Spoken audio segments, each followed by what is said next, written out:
የዮሐንስ ወንጌል ምዕራፍ 2 ቁጥር 13 እስከ መጨረሻ።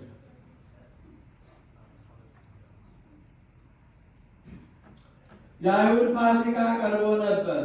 ኢየሱስም ወደ ኢየሩሳሌም ወጣ። በመቅደስም በሬዎችንና በጎችን ርግቦችንም የሚሸጡትን ገንዘብ ለዋጮችንም ተቀምጠው አገኘ። የገመድ ጅራፍ አበጅቶ ሁሉንም በጎችንም በሬዎችንም ከመቅደስ አወጣቸው። የለዋጮችንም ገንዘብ አፈሰሰ፣ ገበታዎቻቸውንም ገለበጠ። ርግብ ሻጮችንም ይህን ከዚህ ውሰዱ፣ የአባቴን ቤት የንግድ ቤት አታድርጉት አላቸው። ደቀ መዛሙርቱም የቤቱ ቅናት ይበላኛል ተብሎ እንደተጻፈ አሰቡ።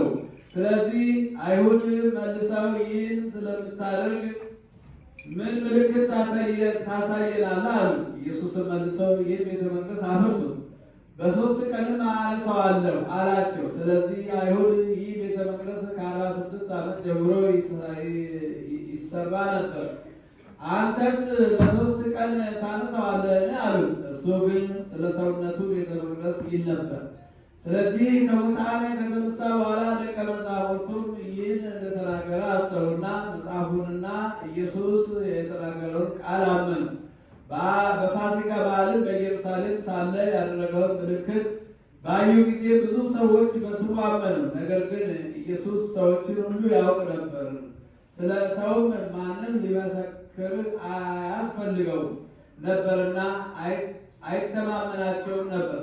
ራሱ በሰው ያለውን ያውቅ ነበርና በወልድ ያመነ የዘላለም ሕይወት አለው።